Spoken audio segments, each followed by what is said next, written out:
the day with a little prelude session, which sounds like Matthew Bishop is going to come up and play the violin, but that is not what's going to happen. And then we'll move into the main event. But could I ask Helen and Matthew to come and join me on the stage? This time last year, Matthew was in my seat, and Matthew was the evangelist for impact investing. He made us aware of philanthrocapitalism. And unaccountably, he's decided to go and spend time in Lake Como with the Rockefeller Foundation. And Matthew, I'd like to start just by asking you a little bit about, for people who weren't here last year, what the history of the event, why we put it on, from your perspective.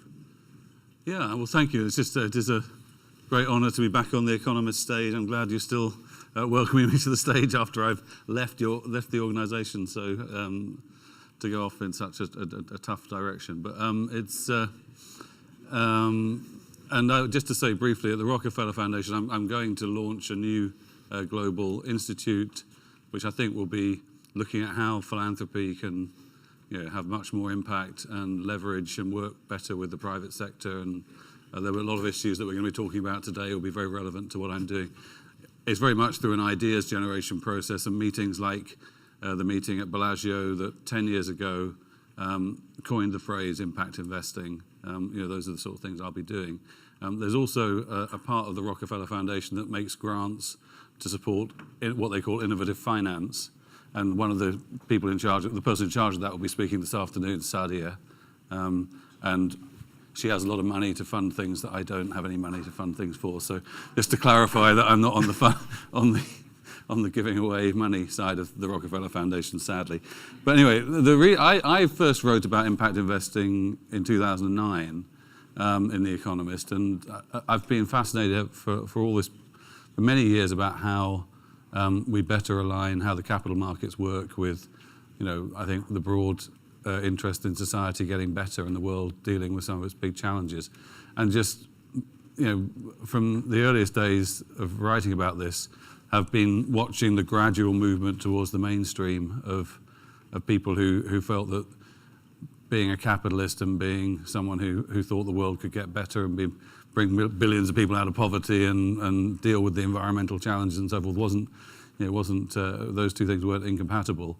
And by a couple of years ago, when we actually felt this had now moved close enough to the mainstream that The Economist, with its reach from throughout the higher levels of business and politics, could be a place that could convene a discussion about how to move much faster this mainstreaming of this conversation about how do you align capital markets better with the long-term interests of society. And so we had the first event last year here that was all about that mainstreaming question. And I think, as you say, with Larry Fink's letter, it feels to me that there's no doubt now that the question and the conversation about how capital can be invested in society's long-term interests, is now a core question on, in the highest echelons of the financial system.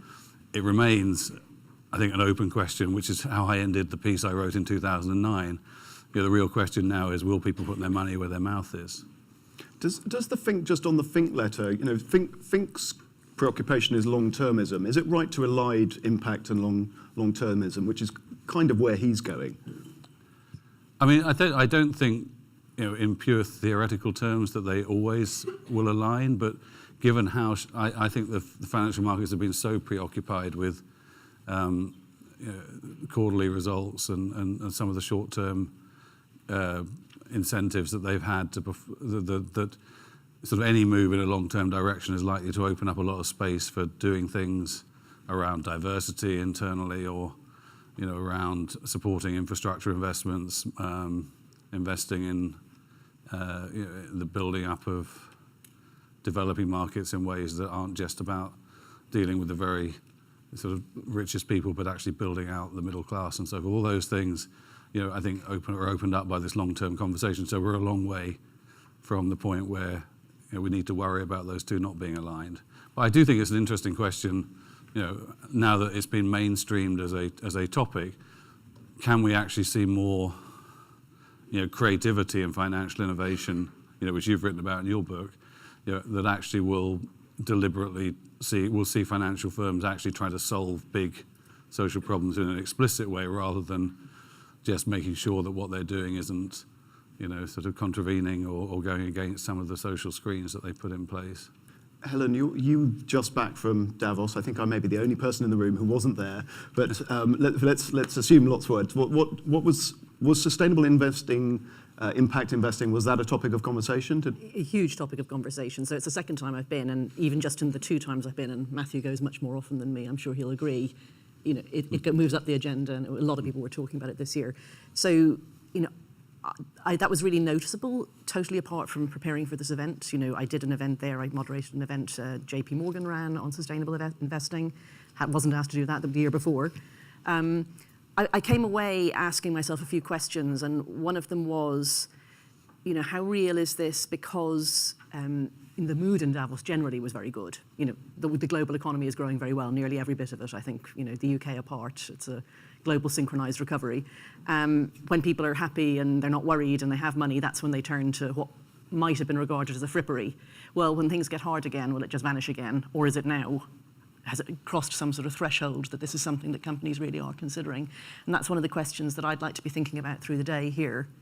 And then the other one was, I kept hearing people again and again say, this actually improves our returns. And that's what you've got to say to money people if you want money people to do things, that this isn't something that knocks off your returns. But it just fundamentally, I can't help wonder how the measurement is done, how sure you are of this, does it really have to, those sort of questions. So that's the other one that I want to think about more today, is measurement and returns. Matthew, what about from your perspective? What are the put your journalist hat back on? What are the hardest questions that can be asked of people in this room? Well, I think one thing to note is that's encouraging is that you're now seeing the lawyers seeing value in this. So there was a story this morning about Microsoft suing another big tech firm, I think it was Microsoft anyway, about the IP in their diversity program, which to me is a really encouraging sign, and for lawyers American capitalism, encouraging. Yeah, if lawyers think there's something to fight over, then they believe there's real value in this. It's not just talk. If a company is worried about its IP, its diversity IP being stolen by another company, that tells you there's real value. The hardest, I still think the hardest question is, there's so much in the financial system that slows the pace of innovation because of the need for a track record and the need to demonstrate to trustees and to persuade financial consultants and advisors that what you're doing, isn't a terribly reckless risk. And so I think that there's just tremendous risk aversion, even though I think now the evidence is pretty compelling that there is a lot of opportunity in this area.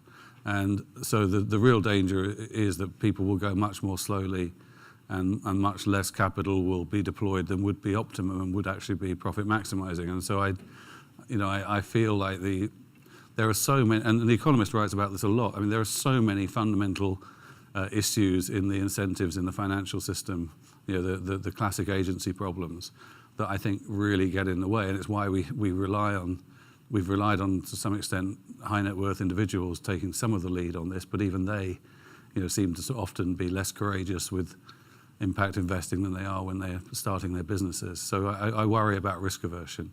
And to Helen's point, that is this a particularly propitious moment for impact, for sustainable investing. Do you worry about that? It's not just kind of where the economy is. It's also very tight labour markets mean that employees have lots of bargaining power. So people are responding to their request to know what it is that companies are doing. Yeah, and I think if you look at the market for top talent, that's been very tight for a number of years, which is why you've seen so many companies adopting more progressive diversity policies, for example, and a more overt strategy towards their social responsibilities, because they wanted to recruit the best graduates coming out of the best schools in the world, and those people have demanded a workplace that they feel proud of and they don't have to sort of apologise for. And so, yes, obviously the extent to which the labour market more generally is tighter, then there's more pressure for that. But I actually think now, there's a growing understanding of the political risk of not taking this stuff, and the business risk of not taking this seriously. So actually you're probably more, if you're thinking about how do we make our company, better able to survive, a company we're investing in better able to survive a downturn, you might actually look to what's its social license to operate, how loyal are its staff going to be in tough times. If they respect the mission of the company, maybe they're more willing to settle for, maybe a pay cut to get through a tough period, in the promise that it'll be corrected later once things are good again. So I think there's sort of more openness to thinking long term about short term downturns as well. And Helen, just to finish, what are you hoping for from today? Do you have an outcome in mind, apart from getting through it? Well, for me personally, of course, is to learn a lot and make a lot of contacts, because next week, as we say, I start a new job. There's one other thing that I do want to add to my list of what I want to understand better, along with, is this really a moment? Is this, are we getting places on the measurement and the verification front? And I think the third one is that a lot of things are different when they're at scale. So a lot of things work well when you do them small and then don't work well when you do them big. Obviously, there's an enormous need. It's not that there aren't projects out there that could absorb an awful lot more impact capital. It's just that when you're doing it at small, it's the people who are most committed, it's the lowest hanging fruit, it's just that it's getting all the attention, so it gets all those sort of things. Well, if this just becomes mainstream, does it not actually do impact anymore? Does it not actually add whatever the magic is meant to be in terms of returns? So scaling, that's my third one to understand better.